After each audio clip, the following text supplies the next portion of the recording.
أعوذ بالله من الشيطان الرجيم. بسم الله الرحمن الرحيم. ربكم أعلم بما في نفوسكم إن تكونوا صالحين فإنه كان للأوابين غفورا. تمہارا رب خوب جانتا ہے کہ تمہارے دلوں میں کیا ہے. اگر تم نیک بن جاؤ تو وہ رجوع کرنے والوں کے لیے بڑا بخشنے والا ہے. یہ سورہ بنی اسرائیل کی 25 نمبر کی آیت ہے. اس سے گزشتہ 2 آیتوں سے والدین کے حقوق، ان کا ادب و احترام، ان کے ساتھ حسن و سلوک اور ان کی خدمت کے متعلق احکامات چل رہے ہیں. والدین کی خدمت اور ان کے ساتھ حسن و سلوک کا اس میں کوئی عمر کی قید نہیں ہے. ہر عمر میں ان کے ساتھ اچھا سلوک اور ان کی خدمت لازمی ہے. خاص طور پر جو بڑھاپے کے زمانے میں آ جائیں تو اور زیادہ ان کو ضرورت پڑتی ہے اور زیادہ خدمت کے محتاج ہو جاتے ہیں وہ اولاد کی، اور اولاد کے رحم و کرم پر ہو جاتی ہیں. تو اس وقت ذرا سا بھی بے رخی اور غفلت اولاد کی طرف سے ان کے دل کو زخم پہنچاتی ہے. اس کی وجہ سے ایسے موقعوں پر تو خاص طور پر خیال رکھنے کی ہدایت دی گئی ہے کہ جب ماں باپ بوڑھے ہو جائیں تو ان کے قوا کمزور ہو جاتے ہیں اور ان کے عقل و ہوش جواب دینے لگتے ہیں. بیماری کی وجہ سے، عمر کی وجہ سے کمزوریاں آ جاتی ہیں. تو اس کو سامنے رکھتے ہوئے اپنے بچپن کو یاد دلایا ہے اللہ تعالیٰ نے انسان کو کہ تم خود اپنا بچپن یاد کرو کہ تم اس سے زیادہ محتاج تھے. جتنے محتاج آج وہ تمہارے ہیں اس سے زیادہ محتاج تم تھے. اور تمہاری بے تکی باتیں، بے ربط باتیں، بے عقلی کی باتوں کو وہ کتنی محبت کے ساتھ برداشت کر لیتے تھے، اس کے جوابات دیتے تھے. وَمَن نُعَمِّرْهُ نُنَكِّسْهُ فِي الْخَلْقِ فرمایا ہم جس کو لمبی عمر دیتے ہیں اس کو اپنی خلقت میں اوندھا کر دیتے ہیں. انہیں بوڑھے بچوں کی طرح ہو جاتے ہیں. اس کا مطلب یہ ہے کہ عمر پھر پلٹ کر چلے جاتی ہے بچپن کی طرف. سب کچھ سیکھا تھا، قابل بنا تھا، کام کاج کیا تھا، لیکن پھر سے وہی عمر، وہی بچپنا، وہی بچپنے کی باتیں، ناسمجھی کی باتیں، کیونکہ عقل و حواس اس وقت جواب دے دیتے ہیں. جسم میں طاقت باقی نہیں بچتی، کوئی کام کر نہیں سکتا انسان. تو اس وقت پر والدین کو اور زیادہ ضرورت پڑتی ہے اولاد کی. بڑھاپے میں والدین کی خدمت زیادہ ہونی چاہیے، وہ زیادہ مستحق ہوتے ہیں کیونکہ اس عمر میں مزاج میں چڑچڑاپن بھی پیدا ہو جاتا ہے. خاص طور سے تاکید فرمائی کہ کوئی ایسی بات نہ کہو جو ان کے لیے اذیت ناک ہو، اور کبھی جھڑکنے کی کوئی بات بھی ان کے ساتھ مت کرو، بلکہ ادب و احترام کا معاملہ ان کے ساتھ کرتے رہو.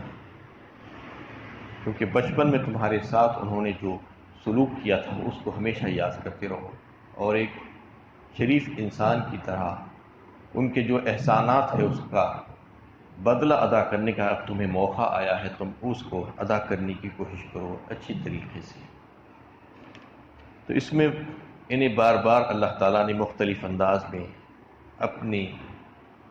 حق کے بعد والدین کے حق کو واضح فرمایا. اس کی کتنی اہمیت ہے اس کا اندازہ ہر کوئی کر سکتا ہے کہ قرآن کریم میں اللہ تعالیٰ نے کسی اور کے لیے خاص طور پر ایسا نہیں کہا سوائے والدین کے. دیگر رشتہ داروں کے حقوق جیسا کہ آگے بھی آیت آ رہی ہے اور دیگر مقامات پر بھی ہے. فلاں کے ساتھ، فلاں کے ساتھ، انہیں سب کے ساتھ، مسافروں کے ساتھ، پڑوسیوں کے ساتھ اچھا سلوک، سب سے اچھی بات چیت، ایسا کہا ہے جنرل بات. لیکن خصوصی طور پر والدین کہہ کر اپنے حق کے بعد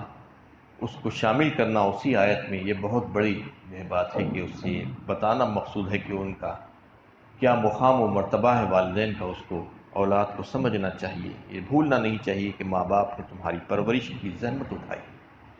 ان کے اس احسان کو یاد کر کے تم ان کے حق میں رحم کی دعا کرنا چاہیے۔ رحم کی دعا اللہ تعالیٰ نے سکھائی اس پچھلی آیت میں، رب ارحمہما کما ربیانی صغیرہ کہہ کر، کہ ان کو جو بڑھاپے کی وجہ سے جو تکلیفیں ان کو ہو رہی ہیں اور جو پریشانیاں ان کو لاحق ہیں، اے اللہ ان کی وہ تکلیفوں اور پریشانیوں کو دور کر دے، مشکلیں آسان کر دے ان کی۔ یہ ان کی زندگی میں بھی اور زندگی کے بعد بھی ان کے لیے دعائیں مغفرت ہمیشہ اولاد کو کرتے رہنا چاہیے، اور ان کی موت کے بعد بھی، ان کی اس دنیا سے گزر جانے کے بعد بھی، ان کے جو رشتہ دار اور ان کے دوست احباب جن سے وہ محبت کرتے تھے، ملا کرتے تھے، ان کے ساتھ بھی اچھا سلوک کرنا یہ اولاد کے لیے واجب ہے، اور ان کے لیے جو ہو سکتا ہے مالی طور پر ایصال ثواب کے سلسلے میں بھی جو ہے اولاد کو کرنا چاہیے کہ ان کے نام سے جو ہے غربا میں کچھ مال، کھانا پینا یا اور کوئی دوسری چیزیں تقسیم کرے۔ یہ بھی اولاد کے ذمے ہے کہ ماں باپ کا حق ہے ان کے انتقال کے بعد بھی۔ تو اس میں تمام باتوں کی طرف متوجہ کیا گیا کہ سورہ لقمان میں ایک بات یہ بھی بتائی کہ والدین اگر تمہیں صحیح کام کی طرف حکم کریں تو تم ان کا حکم ماننا چاہیے، ورنہ اگر وہ غلط باتوں کا حکم کریں اور اللہ تعالیٰ کے ساتھ کسی اور کو شریک کرنے کی بات کہیں یا کوئی گناہ کے کام کا حکم کرے تو اس سلسلے میں ان کی بات نہیں ماننا۔ لا طاعت لمخلوق فی معصیت الخالق، حدیث میں ہے، مخلوق کی اطاعت اسی وقت تک کی جائے گی جب تک کہ خالق کی معصیت نہ ہو۔ خالق کی اگر اس میں کسی قسم کی کوئی معصیت اور گناہ کا پہلو آ جائے اور خالق کے ساتھ کوئی کسی اور کو شریک کرنے کی بات آ جائے گی تو پھر وہاں پر ماں باپ کی بات بھی نہیں سنی جائے گی۔ وَإِن جَاهَدَاكَ لِتُشْرِكَ بِي مَا لَيْسَ لَكَ بِهِ عِلْمٌ فَلَا تُطِعْهُمَا، فرمایا سورہ لقمان 21 میں بارے میں، اگر وہ تم کو مجبور کریں کہ اللہ تعالیٰ کے ساتھ کسی اور کو شریک کریں جس کے بارے میں تم نہیں جانتے، وَإِن جَاهَدَاكَ لِتُشْرِكَ بِي مَا لَيْسَ لَكَ بِهِ عِلْمٌ فَلَا تُطِعْهُمَا، تو اس سلسلے میں ان کی اطاعت نہیں کرنا، ان کی بات نہیں ماننا۔ وَصَاحِبُهُمَا فِي الدُّنْيَا مَعْرُوفًا، فرمایا اس کے فوراً بعد، لیکن ان کے ساتھ اچھا حسن و سلوک کرنا، ان کا ادب و احترام کرنا، ان کی خدمت کرنا دنیاوی اعتبار سے جتنی ضرورتیں تم اپنی طاقت اور استطاعت کے مطابق ان کی پوری کر سکتے ہو پوری کرتے رہنا، ان کا پورا خیال رکھنا، اس میں کسی قسم کی کوئی کمزوری اور کوتاہی نہیں ہونے دینا، یہ حکم دیا گیا ہے۔ حضرت اسماء رضی اللہ تعالیٰ عنہ رسول اللہ صلی اللہ علیہ وسلم سے دریافت کہ یا رسول اللہ میری والدہ مشرکہ ہے، وہ میرے پاس آتی ہے مجھ سے ملنے کے لیے، تو کیا میں ان کی خدمت کروں، ان کے ساتھ اچھا سلوک کروں؟ تو آپ صلی اللہ علیہ وسلم نے حکم دیا کہ سلی امی کا، تم ان کے ساتھ صلہ رحمی کا معاملہ کرو، ان کی خدمت کرو اور ان کا خیال رکھو اور ان کی ضرورتوں کو پورا کرنے کی کوشش کرو، اگرچہ کہ وہ کافر اور مشرک کیوں نہ ہو۔ ماں باپ اگر کافر اور مشرک بھی ہیں تو بھی ان کی خدمت کو کرنا ضروری ہے اولاد کے ذمے۔ ہاں ان کی بات نہیں ماننا کہ اگر وہ کوئی گناہ کا حکم دے دیں، بات کریں یا اللہ کے تعالیٰ کے ساتھ کسی اور کو شریک کرنے کا حکم دیں تو اس سلسلے میں ان کی بات نہیں ماننا۔ وَوَصَّيْنَا الْإِنسَانَ بِوَالِدَيْهِ حَمَلَتْهُ أُمُّهُ كُرْهًا وَوَضَعَتْهُ كُرْهًا وَحَمَلُهُ وَفِصَالُهُ 30 شهرًا، سورہ احقاف 26ویں پارے میں اللہ تعالیٰ نے والدین کے حقوق، ان کے ساتھ حسن و سلوک کے سلسلے میں فرمایا کہ ہم نے انسان کو حکم دیا، وَوَصَّيْنَا الْإِنسَانَ بِوَالِدَيْهِ، اپنے والدین کے بارے میں کہ ان کے ساتھ اچھا سلوک کرو۔ حَمَلَتْهُ أُمُّهُ كُرْهًا وَوَضَعَتْهُ كُرْهًا، اس کی ماں کے ساتھ خاص طور پر جس نے دوران حمل تکلیف پر تکلیف سہتی رہی اور وضع حمل کے بعد بھی بڑی تکلیفوں کے ساتھ اس کو جنا، یعنی ماں کا حق باپ کے مقابلے میں زیادہ ہے اس اعتبار سے کہ ماں بچے کی پیدائش کے سلسلے میں جو تکلیفیں اٹھاتی ہے وہ باپ نہیں اٹھاتا، اس کے حمل کے دوران ماں ہی تکلیف اٹھاتی ہے، باپ نہیں اٹھاتا، 9 مہینے تک اس کو پیٹ میں لے کر پھرتے رہتی ہے اور پھر اس کو بڑی تکلیف کے ساتھ اس کی پیدائش ہوتی ہے پھر اس کو دودھ پلانا، یہ ساری چیزوں کا تذکرہ اللہ تعالیٰ نے سورہ احقاف میں ابھی میں نے آپ کے سامنے جو آیت پیش کی کہ 30 مہینے لگے اس کو، کم از کم کی بات ہو رہی ہے، اس سے زیادہ بھی ہو جاتے ہیں۔ اگر حمل کی مدت اس میں 6 مہینے ہو وہ حساب سے 9 مہینے ہو تو اور 3 مہینے اس میں بڑھا لیجیے۔ تو اس میں حمل اور دوران حمل اور بچے کی پیدائش اور پھر اس کا دودھ چھڑانا، یہ سارا زمانہ 30 مہینے کا ہوا۔ 30 مہینے تک وہ اتنی تکلیفیں سہتی رہی ماں، تو اس کا حق بہت زیادہ ہے۔ اس لیے متواتر احادیث اس سلسلے میں ملتی ہے ماں کے حقوق کے بارے میں۔ ماں کے قدموں کے نیچے جنت ہے فرمایا، مطلب یہ ہے کہ تم اگر ماں کی خدمت کرو گے، اس کا لحاظ کرو گے، خیال کرو گے، اس کا ادب و احترام کرو گے تو تم جنت میں جاؤ گے سیدھے۔ ماں باپ کے حق کے بارے میں سوال کیا گیا رسول اللہ صلی اللہ علیہ وسلم سے کہ میرے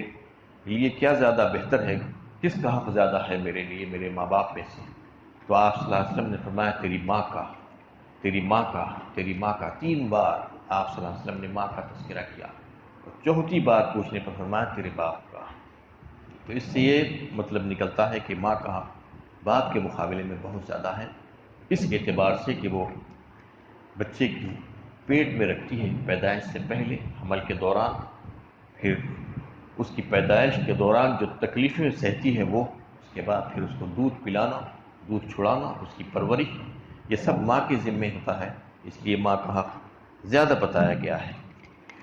ان آیتوں سے یہ بات سامنے آتی ہے کہ ماں باپ کے حقوق بہت زیادہ ہیں، ان کا ادب و احترام، ان کے ساتھ حسن و سلوک، ان کی خدمت میں کسی قسم کی کوئی کسر اٹھا کر نہیں رکھنا چاہیے، اور جس قدر ہو سکے ان کی خدمت کرنا، ان کے ساتھ کسی قسم کی کوئی بدتمیزی نہیں ہونی چاہیے، اور ہمیشہ اپنے بازوؤں کو ان کے سامنے جھکا کر رکھنا،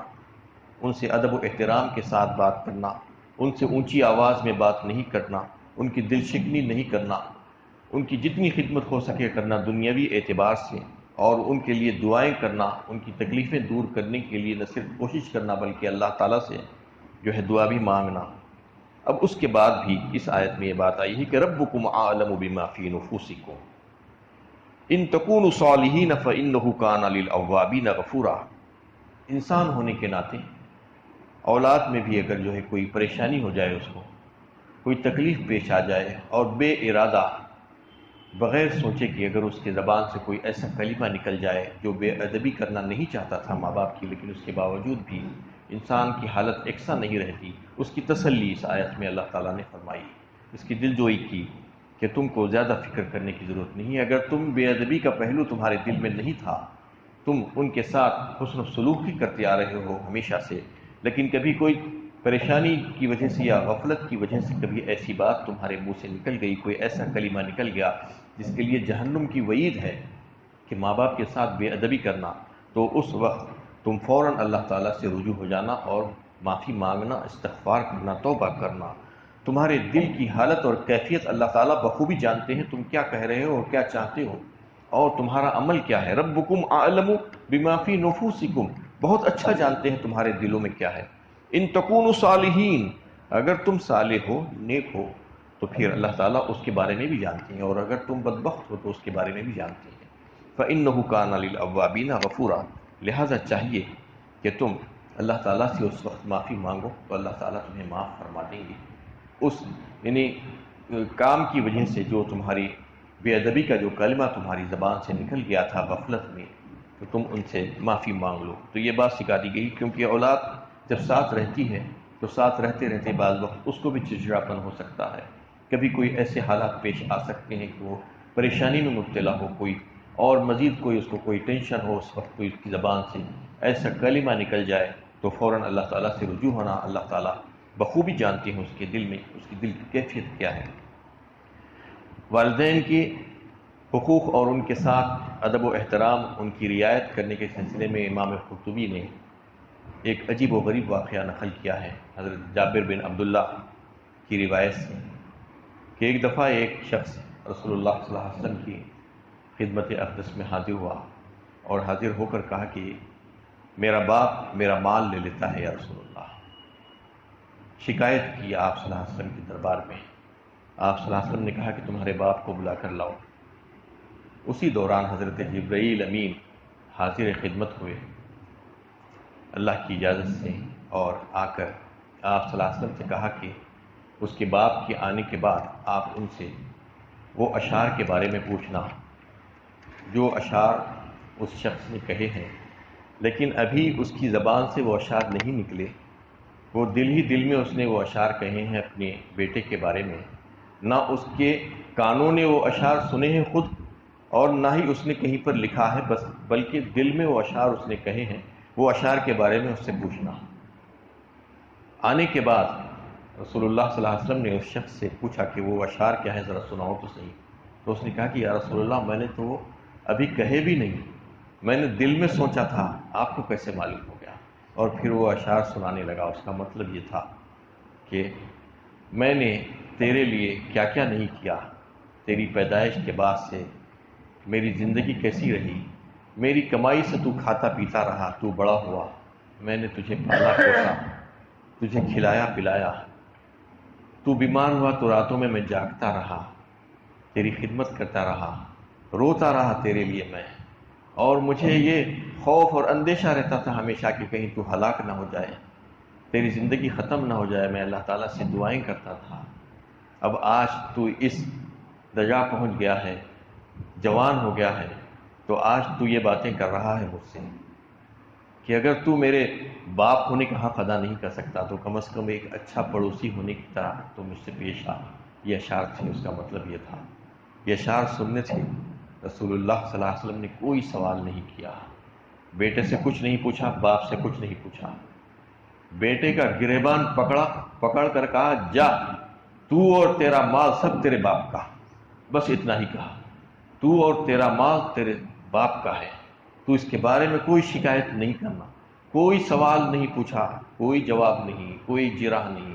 نہ بیٹے سے نہ باپ سے، بس وہ اشعار سن لیے۔ اس کے بعد اس کا جواب یہ دیا، یہ فیصلہ کیا گیا۔ تو ماں باپ کا حق ایسا ہے کہ باپ اگر بیٹے سے پیسہ لیتا ہے، مال لیتا ہے، تو وہ اس کا حق ہے، اس کی کمائی ہے، فرمایا گیا ہے بیٹے کی کمائی باپ کی کمائی ہے، بیٹا خود باپ کی کمائی ہے پورے کا پورا، تو شکایت کرنے کا اس کو کوئی موقع نہیں، حق نہیں ہے کہ باپ نے میرا پیسہ لے لیا۔ باپ لے سکتا ہے پیسہ، اس کو دینا پڑے گا، اور اس کے بارے میں کسی قسم کی کوئی شکایت نہیں کی جا سکتی، اور ماں باپ سے انتقام بھی نہیں لیا جا سکتا، جیسا کہ کل میں نے آپ کے سامنے ایک حدیث پیش کی۔